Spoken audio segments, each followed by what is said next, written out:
চাওক, জুবিন গাৰ্গ হৈছে অসমৰ সম্পদ আৰু সকলোৰে আদৰৰ মৰমৰ শিল্পী জুবিন গাৰ্গ। আৰু জুবিন গাৰ্গৰ পৰা এনেকুৱা এটা মন্তব্য কেতিয়াও গ্ৰহণযোগ্য নহয়। যোৱাকালি মাজুলীত সংগীতানুষ্ঠান কৰিবলৈ আহি জুবিন গাৰ্গে যি মাজুলীৰ স্বনামধন্য সত্ৰাধিকাৰসকলক লৈ যিটো মন্তব্য কৰিছে, প্ৰভু ঈশ্বৰৰ ঘেণ্টা বুলি তেওঁ যিটো মন্তব্য কৰিছে, সেইটো কেতিয়াও গ্ৰহণযোগ্য নহয়। আমি মাজুলী এজন সচেতন ব্যক্তি হিচাপে তাক আমি গৰিহণা দিছোঁ আৰু পৰৱৰ্তী সময়ত জুবিনৰ মুখৰ পৰা এনেকুৱা যাতে শব্দ নোলায় তাৰ প্ৰতি আমি আহ্বান জনাইছোঁ। আৰু এটা কথা চাওক, জুবিন গাৰ্গক আমিও অনুৰাগী, জুবিন গাৰ্গক আমিও ভাল পাওঁ, কিন্তু জুবিন গাৰ্গে যাতে কিবা এটা ভুল কৰিলে আমি তাক অন্ধভাৱে যাতে সমৰ্থন কৰিম সেইটো কেতিয়াও গ্ৰহণযোগ্য নহয়। আৰু আমি জুবিন গাৰ্গক সকীয়াই দিব বিচাৰিছোঁ, পৰৱৰ্তী সময়ত যাতে এনেকুৱা ধৰণৰ বিৰূপ মন্তব্য কৰি মাজুলীখন যাতে অস্থিৰ কৰি নেপেলায় তাৰ প্ৰতি আমি আহ্বান জনাইছোঁ। চাওক, জুবিন গাৰ্গ হৈছে অসমৰ সম্পদ আৰু সকলোৰে আদৰৰ মৰমৰ শিল্পী জুবিন গাৰ্গ। আৰু জুবিন গাৰ্গৰ পৰা এনেকুৱা এটা মন্তব্য কেতিয়াও গ্ৰহণযোগ্য নহয়।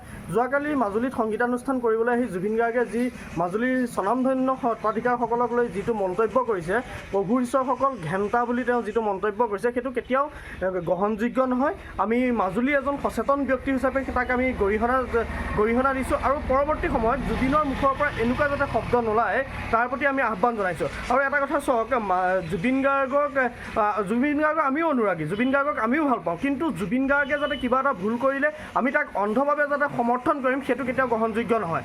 আৰু আমি জুবিন গাৰ্গক সকীয়াই দিব বিচাৰিছোঁ, পৰৱৰ্তী সময়ত যাতে এনেকুৱা ধৰণৰ বিৰূপ মন্তব্য কৰি মাজুলীখন যাতে অস্থিৰ কৰি নেপেলায় তাৰ প্ৰতি আমি আহ্বান জনাইছোঁ।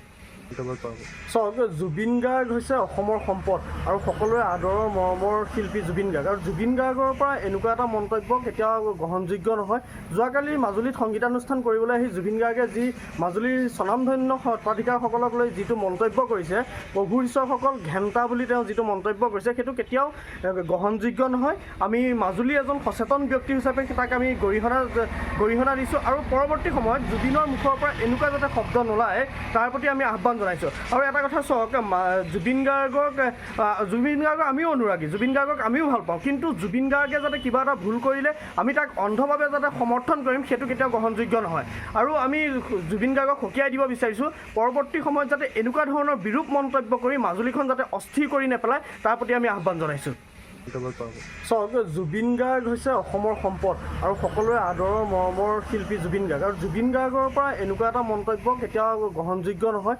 যোৱাকালি মাজুলীত সংগীতানুষ্ঠান কৰিবলৈ আহি জুবিন গাৰ্গে যি মাজুলীৰ স্বনামধন্য সত্ৰাধিকাৰসকলক লৈ যিটো মন্তব্য কৰিছে, প্ৰভু ঈশ্বৰৰ ঘেণ্টা বুলি তেওঁ যিটো মন্তব্য কৰিছে, সেইটো কেতিয়াও গ্ৰহণযোগ্য নহয়। আমি মাজুলী এজন সচেতন ব্যক্তি হিচাপে তাক আমি গৰিহণা দিছোঁ আৰু পৰৱৰ্তী সময়ত জুবিনৰ মুখৰ পৰা এনেকুৱা যাতে শব্দ নোলায় তাৰ প্ৰতি আমি আহ্বান জনাইছোঁ। আৰু এটা কথা চাওক, জুবিন গাৰ্গক আমিও অনুৰাগী, জুবিন গাৰ্গক আমিও ভাল পাওঁ, কিন্তু জুবিন গাৰ্গে যাতে কিবা এটা ভুল কৰিলে আমি তাক অন্ধভাৱে যাতে সমৰ্থন কৰিম সেইটো কেতিয়াও গ্ৰহণযোগ্য নহয়। আৰু আমি জুবিন গাৰ্গক সকীয়াই দিব বিচাৰিছোঁ, পৰৱৰ্তী সময়ত যাতে এনেকুৱা ধৰণৰ বিৰূপ মন্তব্য কৰি মাজুলীখন যাতে অস্থিৰ কৰি নেপেলায় তাৰ প্ৰতি আমি আহ্বান জনাইছোঁ।